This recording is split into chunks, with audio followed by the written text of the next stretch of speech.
Hey, I'll come to you with a weekly thought from the pastor's desk, still at my home desk in our season of quarantine. But I just wanted to give a brief word of correction to much of the judgment and wrath talk I'm seeing on the airwaves on social media in connection to the COVID-19 outbreak. It seems that many people who claim Jesus are speaking about this coronavirus as some sort of judgment from God for our wickedness or a group of people's wickedness or whatever you want to insert there.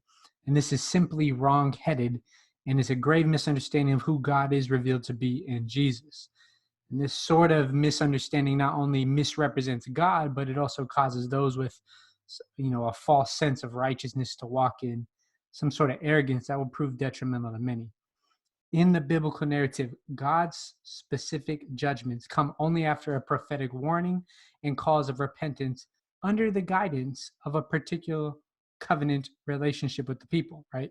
So in the Hebrew scriptures, we sometimes see judgments related to the people's agreements in those old covenants, like the Mosaic covenant, right?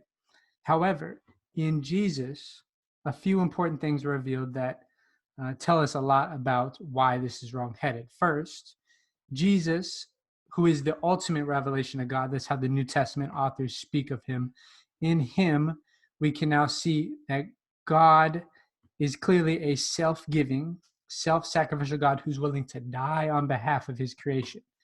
This revelation gives us a glimpse of the true character and nature of God behind the judgments that we read in the Old Testament, right? So, for instance, the God revealed in Jesus can never be credited with evil, right? He's perfectly good, a God of love who desires to be in relationship with his creation. When we view judgments in the biblical text, they come in the form of what Greg Boyd calls a redemptive withdrawal, meaning that God allows evil to bring about its natural consequences by removing his protective hand when it's seen to be more redemptive than destructive, right? God can certainly, as we see in the story of Genesis and other parts of the Bible, God can certainly bring about good from evil, both natural and chosen, but he himself never inflicts evil, even if it appears that that's the case.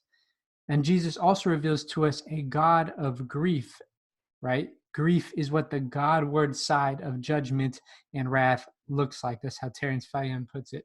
God is never pleased to see hurt, suffering, destruction, or any of those things of his good creation. This simply is not the God who is revealed in Jesus.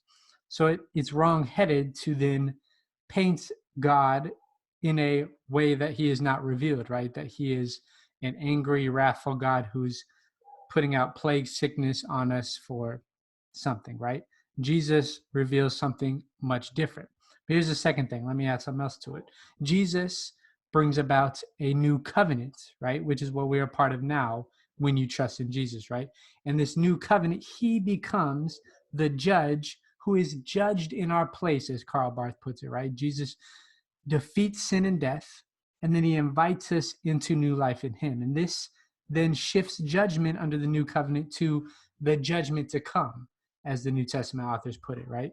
There will be a future and final judgment where God will honor our choice either to be allegiant to him as king or allegiant to the nations. Those allegiant to the slain lamb king Jesus will reign with him forever in the new creation, and those allegiant to the beastly nations will be set outside of this new creation by their choice to not be a part of it, right?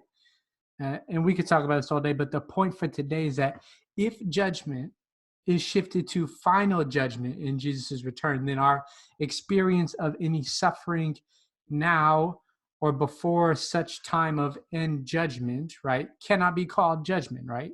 Suffering cannot be credited as judgment, as all judgment is now shifted to the judgment to come, as the New Testament authors say. Make sense?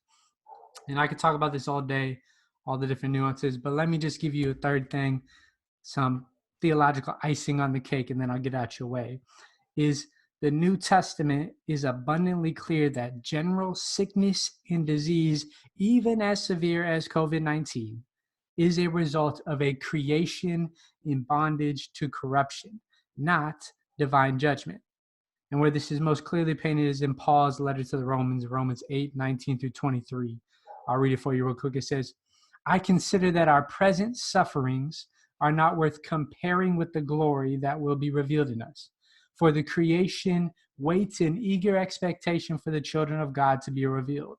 For the creation was subjected to frustration, not by its own choice, but by the will of the one who subjected it, in hope that the creation will itself be liberated from its bondage to decay and brought into freedom and the glory of the children of God. We know that the whole creation has been groaning as it pains of childbirth right up to the present time. Not only so, but we ourselves, we are the first fruits of the Spirit, grown inwardly as we wait eagerly for the adoption to sonship, the redemption.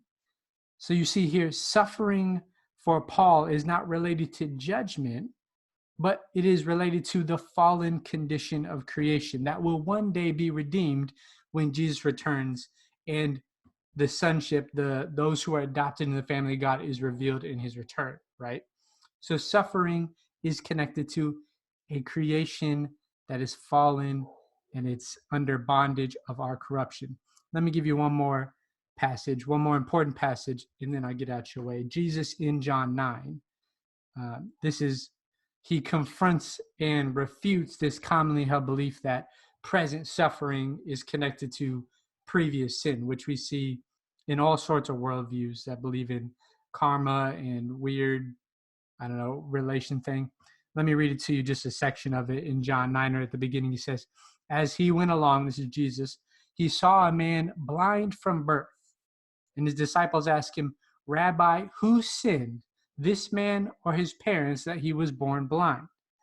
Neither this man nor his parents sinned, said Jesus, but this happened so that the work of God might be displayed in him. Jesus shows us that the world is far more complex than we like to make it, that karma does not exist, and that the world doesn't operate by some sort of moral slot machine where you put in good acts and bring good results, and you put in bad acts and bring bad results. Though we could say generically, in general, that seems to be the case. If you make good choices, usually it's good to follow. You make bad choices, bad consequences happen. But that's just not the reality. Some people make terrible decisions and get away with it and get a lot of money. We see a lot of people do that. Some people make good decisions and it doesn't result in good blessing or anything. That's just not how the world works. It's much more complex than that, including when we think about sickness.